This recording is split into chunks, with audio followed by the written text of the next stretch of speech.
Olá, saudações!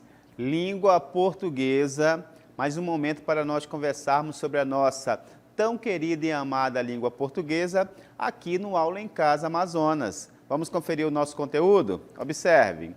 Olha o que temos então para hoje. Aula 184, Língua Portuguesa, Figuras de Linguagem. Isso mesmo, nós vamos viajar, revisar, relembrar, aprender as famosas figuras de linguagem. Vamos iniciando então, vamos lá.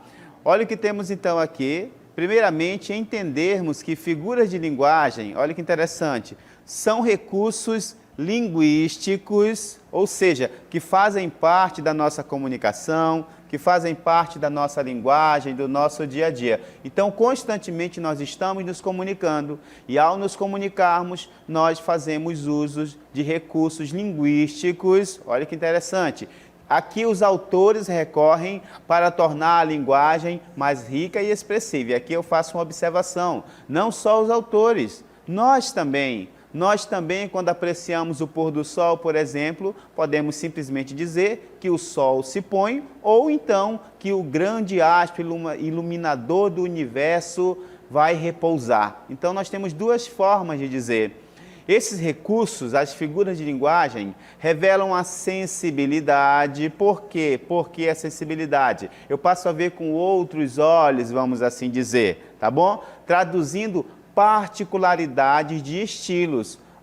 O pôr do sol, por exemplo, é visto de forma diferente por pessoas diferentes, o que nós vamos chamar de emissor, tá bom? Emissor. As figuras de palavras são recursos utilizados para produzir, atenção aqui, ó, observe, maior expressividade na comunicação. Então, quando nós nos comunicamos, nós fazemos uso de recursos, não é isso? Você já observou? Nós podemos fazer uso da linguagem de forma objetiva, de forma direta, mas em determinados momentos nós podemos também fazer uso de recursos linguísticos. Vou até dizer algo aqui para você. Daqui a pouco, quando você estiver namorando, eu sei que agora você só estuda, quando você estiver namorando, por exemplo, você mandará aquela mensagem, não é isso? Todo apaixonado para o seu amado, para a sua amada, e com certeza você fará uso de recursos linguísticos.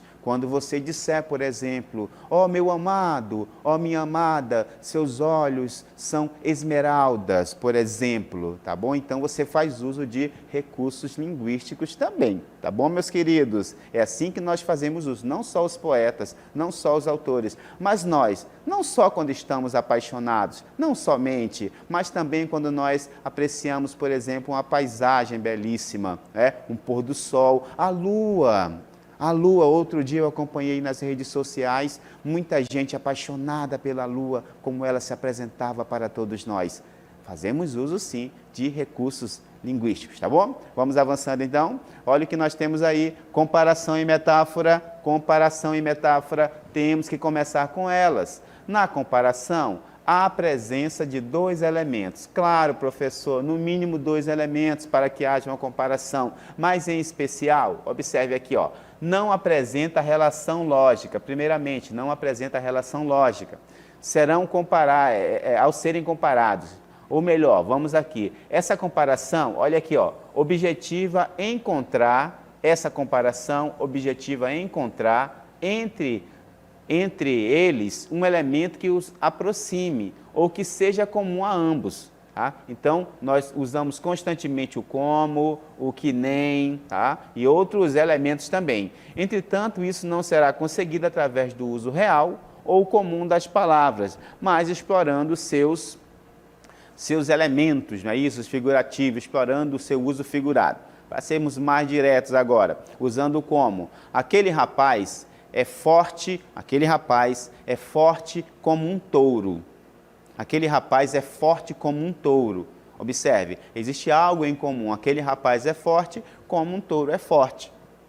Então eu uso como, elemento comparativo. Você sabe disso também, você faz uso disso. Nós estamos trazendo para os elementos voltados para a gramática. Você faz uso de elementos comparativos no dia a dia. Só que agora você está vendo dentro da gramática da língua portuguesa. Aquele rapaz é tão inteligente quanto o seu irmão. Ela falou que nem o seu pai. Observe, elementos comparativos, tá bom? Vamos ver outros exemplos agora, vamos lá. Olha o que temos aí então, minha esposa é uma bela flor. Já já vamos falar da metáfora, não é isso? E a comparação, minha esposa é como uma bela flor. Você está observando? Na metáfora, no primeiro exemplo, nós temos uma associação de ideias. Algo há entre a esposa e uma bela flor. Algo há entre elas, algo de comum entre elas, entre a esposa e uma bela flor. O que será que tem de comum uma esposa e uma bela flor? Você tem a sua leitura, eu tenho a minha leitura, mas algo comum há entre elas, uma associação de ideias. Mas aqui eu faço uso do elemento comparativo. Aí já viram a comparação, olha que interessante. Todo homem mau tem o coração de pedra, nossa, o coração de pedra, né? Ao término do namoro, por exemplo, alguém falará, nossa, o seu coração é de pedra, você não teve piedade de mim. Olha só o drama da pessoa, não é verdade? Agora, todo homem tem o coração como uma pedra. Observe, quando eu faço uso do como, eu faço uso do elemento comparativo. Você percebeu? Aquela pessoa tem um coração de pedra, ou aquela pessoa tem um coração de gelo. Já ouviu? Aquela pessoa tem o coração frio como um gelo. Aí muda porque eu faço uso do elemento comparativo. Vamos ver outros exemplos. Vamos avançando. Olha o que temos agora. Leão, leão, leão, rugindo como trovão. Olha que interessante aqui o elemento comparativo. Então, se nós temos o elemento comparativo, ele ruge como trovão. É isso? Como o trovão ruge também? Pode ser? Claro que aqui estamos no campo, né, figurativo, nós podemos entender assim, no campo figurativo, não é isso? Então, o leão, olha, ele está rugindo como outro elemento, no caso, o trovão. Eles fazem, vamos dizer assim, fazem barulho de forma semelhante, fazem barulho, não é isso? Estremecem as estruturas, o leão e o trovão. Você certamente deve estar associando, lembrando aí o trovão, por exemplo. Agora, avançando aqui, nós temos uma metáfora. Tua goela, leão, é uma fornalha. Nossa, é insaciável.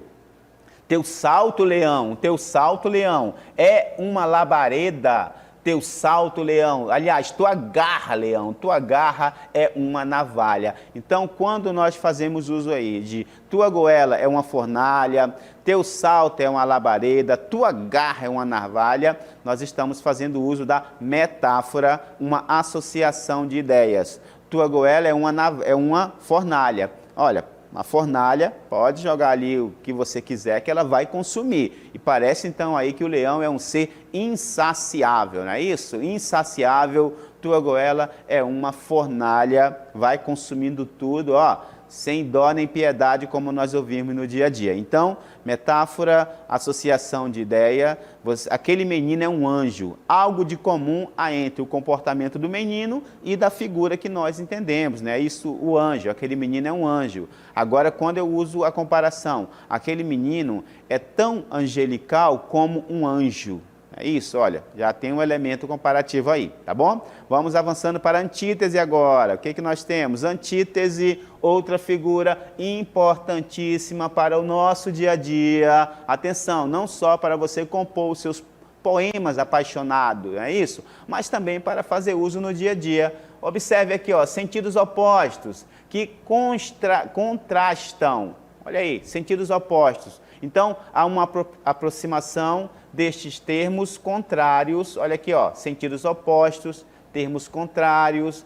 Esta aproximação dá ênfase à frase e assegura maior expressividade. Nós estamos falando aqui do campo da expressividade. Por isso que eu estou repetindo muito que estão presentes no nosso dia a dia. Então, sentidos opostos, termos contrários. Por favor, observe a estrofe agora. Observe a estrofe. Nós temos aqui quatro versos.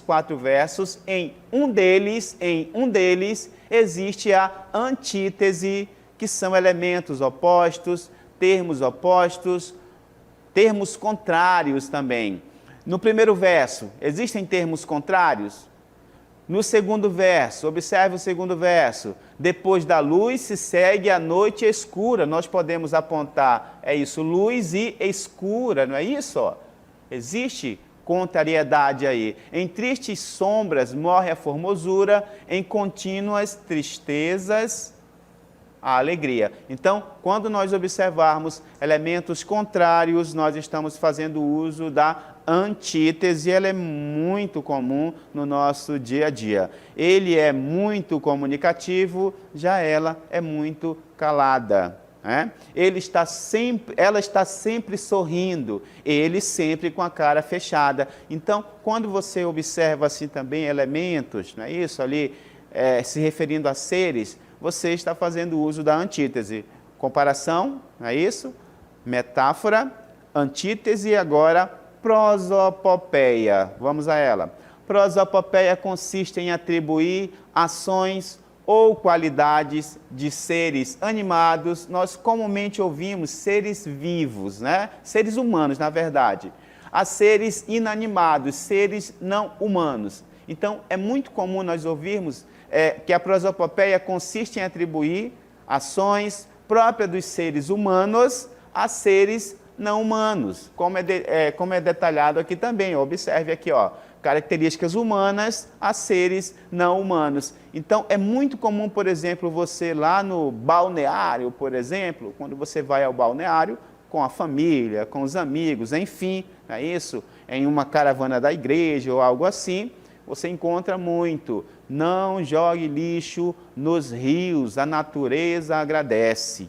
A natureza agradece. Então, nós podemos pensar que está sendo atribuída uma característica humana de agradecer a um ser não humano, que é a natureza. Não jogue lixo nos rios, a natureza agradece.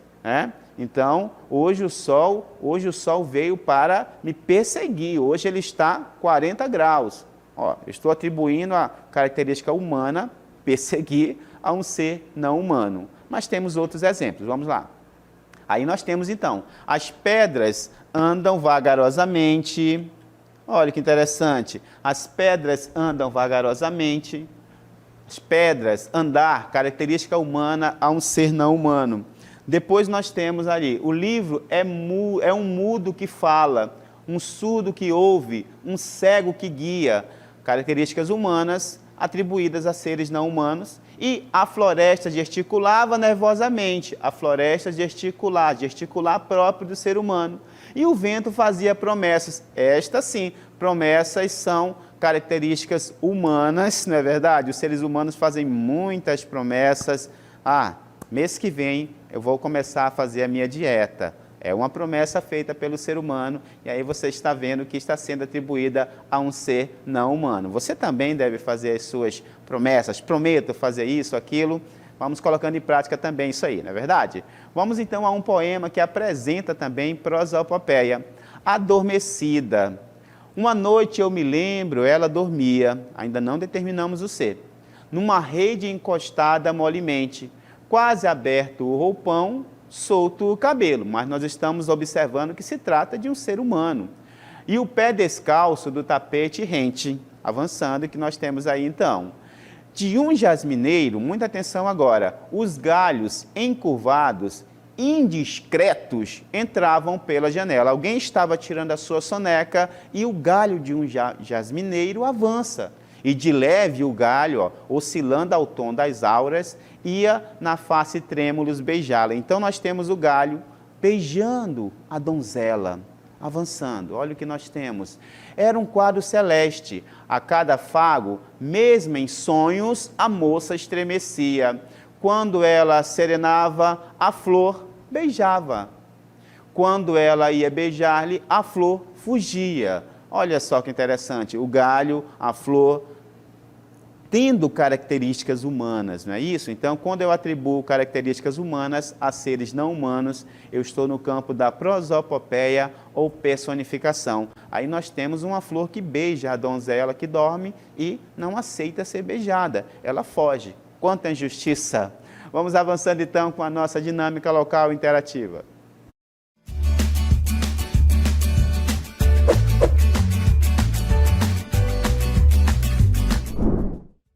Pronto, dinâmica local interativa, questão 1. Assinale a alternativa em que há uma antítese e uma prosopopeia. As duas estão presentes na mesma alternativa. A, B, C, tem D e E também, olha aí, você vai indicar, uma delas apresenta as duas. E a outra questão, nós temos aí INSPER 2013, ó, você vai observar o poema com muita atenção, com muita calma, é uma questão um pouco mais exigente e vai indicar uma das alternativas, tá bom? Capricha, conta com a participação de todos no chat. Até já!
Qual a sua resposta, hein? A, B, C, D ou E. Na primeira questão, você indicou letra A, você indicou letra B, letra C, letra D ou letra E. Ela exige um pouco menos, porque você observa com certa tranquilidade as duas figuras de linguagem presentes na alternativa. Já a segunda, ela exige um pouco mais, porque primeiro você deve entender, interpretar o poema para, em seguida, apresentar a alternativa, não é verdade? Então, a diferença entre elas é que a primeira não exige a interpretação, digamos assim, mas sim reconhecer a figura de linguagem presente, as duas figuras de linguagem presentes em uma das alternativas, e a segunda exige uma interpretação. É interessante nós falarmos principalmente em relação à segunda, porque ela se assemelha muito ao que vem sendo exigido, cobrado na Prova Brasil, por exemplo, como nós falamos, né, que é uma etapa muito importante. Você tem a oportunidade de verificar, de analisar, de observar como as questões são, para que logo em seguida você, daqui a pouco, por exemplo, no ensino médio, para que, quando você estiver diante de uma prova, por exemplo, do CIS, que é organizado pela UEA, Universidade do Estado do Amazonas, ou mesmo do PSC, da UFAM, Universidade Federal do Estado do Amazonas. Então, quando você estiver diante das questões, você conseguirá sim analisar, responder e indicar a resposta. Claro que também você daqui a pouco estará diante do Exame Nacional do Ensino Médio, que é também uma outra prova que exige uma série de habilidades, que você desenvolva ali o raciocínio para responder as questões. Então, aqui no Aula em Casa Amazonas, você já tem contato com questões que te levam a entender, a interpretar, claro, pensando primeiramente na sua vida, no seu dia a dia, mas também pensando nas avaliações externas, como nós falamos, né? Por exemplo, nós temos o PSC, o CIS e o Enem, tá bom? E, claro, outros vestibulares também, não é verdade? Outros que virão aí com certeza. Vamos à primeira questão. Olha o que nós temos aí, então. Assinale a alternativa em que há uma antítese e uma prosopopeia. As duas, né, é necessário que você observe as duas. As ondas beijavam a areia branca da praia. Nós temos prosopopeia e antítese. Antítese, vamos relembrar aqui, sentido contrário, né? Termos opostos. Termos opostos, pronto. E a prosopopeia, ou personificação, está relacionada a atribuir uma característica humana a seres não humanos. Na letra A, nós temos antítese e prosopopeia, ou só antítese ou prosopopeia.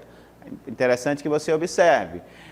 Nevasca cruel, pelo caminho nos deparamos com uma nevasca cruel. Nós podemos atribuir o sentido de prosopopeia e de antítese, ou somente uma das duas? E aqui nós temos, ora chora cavaco, ora sorria viola. Então nós temos que observar, existem termos opostos aqui? Nós estamos atribuindo características humanas a seres não humanos? E na sequência nós temos, nada mais pude fazer a não ser aceitar a sinistra face da morte. Prosopopeia, mas tem personificação também. E o sol encantado sorria, é uma prosopopeia sim, você está percebendo, mas tem termos opostos? Vamos então avançando, porque nós temos a letra C. Olha que interessante, hein? Chora cavaco, ó, sorria viola, nós temos o chorar atribuído a um ser não humano, é isso, chorar, e o sorrir também atribuído à viola, que é um ser não humano. Então, tanto chorar quanto sorrir são características humanas atribuídas a seres não humanos. Mas, ao mesmo tempo, nós temos o chorar e o sorrir, que é o quê? É uma antítese. Então, nós temos aí, olha que interessante, ao mesmo tempo é atribuída a característica humana, ao cavaco e à viola. Por isso, nós temos como resposta a letra C. Letra C, tá bom? E na sequência nós temos, olha que interessante, as poças d'água são um mundo mágico. Nós temos uma associação de ideias, um céu quebrado no chão, onde em vez de tristes estrelas, brilham, olha aí que interessante. Então nós temos um poema Mário Quintana e nos interessa o primeiro verso, vamos assim dizer, né? Agora, por que nós temos que indicar uma das alternativas? Levando-se em conta o texto como todo, é correto afirmar que a metáfora está presente no primeiro verso. Olha aí que interessante. Por quê? Estimula a imaginação, permitem ver as estrelas, são iluminadas, se opõem à tristeza, revelam a realidade. Olha por que você indicou a letra A. A metáfora foi o recurso estilístico utilizado para enfatizar a beleza dos versos. Nós comparamos, não é isso? Nós comparamos e dizemos assim, comparar as poças com o mundo mágico, levando as pessoas a imaginar o que quiserem ver a partir do reflexo de uma poça d'água. Você já deve ter vivido a experiência, está diante ali de um espelho d'água, não é isso? Um espelho d'água e ficar ali, ó, imaginando uma série de coisas, tá bom? Por isso a letra A. Aqui mais um momento Língua Portuguesa no Aula em Casa Amazonas. Muito obrigado pela companhia e até a próxima, hein? Tchau!